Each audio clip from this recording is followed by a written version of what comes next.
Poojappura central jail കണ്ടിട്ടില്ലാത്തവർ കേട്ടിട്ടെങ്കിലും ഉണ്ടാകും. ഇരുട്ട് നിറഞ്ഞതും ഭയപ്പെടുത്തുന്നതുമായ തടവറയിൽ കഴിയാൻ ആർക്കും ആഗ്രഹവും ഉണ്ടാകില്ല. പക്ഷേ കനകക്കുന്നിലെ സെൻട്രൽ ജയിലിലേക്ക് ആളുകളുടെ ഒഴുക്കാണ്.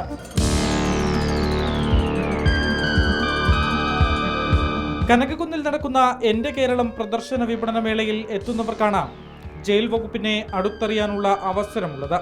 ഈ സ്റ്റാളിൽ വരുമ്പോൾ തന്നെ നമ്മൾ ഉപയോഗിക്കുന്ന ആയുധങ്ങളെക്കുറിച്ചും അതുപോലെ തടവുകാരെ പാർപ്പിക്കുന്ന സെൽ റൂമുകൾ, ബാരക്കുകൾ, അതുപോലെ ഈ വധശിക്ഷയ്ക്ക് വിധിക്കുന്ന തടവുകാരെ പാർപ്പിക്കുന്ന കണ്ടംപ്റ്റ് സെല്ല്. ഇതിൽ കൂടുതലും പുരാതന കാലത്ത് യൂസ് ചെയ്യുന്ന വെപ്പനുകളാണ്. നിലവിൽ യൂസ് ചെയ്യുന്ന SLR റൈഫിളുണ്ട്. ആദ്യകാലങ്ങളിൽ യൂസ് ചെയ്യുന്ന 303 SMLA റൈഫിൾ, അതിനുശേഷം യൂസ് ചെയ്യുന്ന കനേഡിയൻ മസ്കറ്റ്, പിന്നെ ഏതാനും റിവോൾവർ.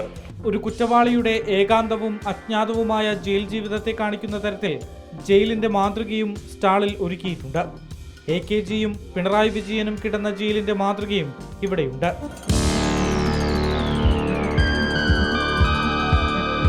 കണ്ണൂർ സെൻട്രൽ ജയിലിലെ ഇരട്ട തൂക്കുമരത്തിന്റെ മാതൃക മറ്റൊരു കാഴ്ചയാണ്. തിരുവനന്തപുരം സെൻട്രൽ ജയിലിന്റെ മാതൃകയും ഇവിടെ ഒരുക്കിയിട്ടുണ്ട്. ഇത് നമ്മുടെ ജയിലിൽ, തിരുവനന്തപുരം സെൻട്രൽ ജയിലിൽ ഒരു പ്രതിക്ക് വേണ്ടി തയ്യാറാക്കിയ ഒറിജിനൽ ചരടാണ്. വെളുപ്പിലെ സമയത്താണ് പ്രതിയെ തൂക്കിക്കൊല്ലുന്നത്.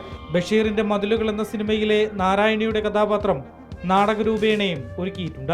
ബഷീറിൻ്റെ മതിലുകൾ എന്ന സിനിമയുടെ നമ്മൾ മമ്മൂട്ടിയിലൂടെയാണ് ബഷീർ എന്ന കഥാപാത്രത്തെ നമ്മൾ കണ്ടിട്ടുള്ളത്. പക്ഷേ നാരായണിയെ നമ്മൾ കണ്ടിട്ടില്ല. പക്ഷേ നമ്മളിവിടെ നാരായണിയെ നമ്മൾ പൊതുജനങ്ങളുടെ മുന്നിൽ നാരായണി എന്ന കഥാപാത്രത്തെ നമ്മളിവിടെ ദൃശ്യാവിഷ്കാരത്തിലൂടെ നമ്മളിവിടെ അവതരിപ്പിക്കുന്ന ഒരു ചെറിയൊരു നാടകം ഇതിനകത്ത് സെറ്റ് ചെയ്തിട്ടുണ്ട്. കൗതുകമേറുന്ന ഇക്കാഴ്ചകൾ കാണാൻ ജയിൽ വകുപ്പിന്റെ സ്റ്റോളുകളിലേക്ക് വൻ തിരക്കാണ് അനുഭവപ്പെടുന്നത്. റിപ്പോർട്ടർ, തിരുവനന്തപുരം.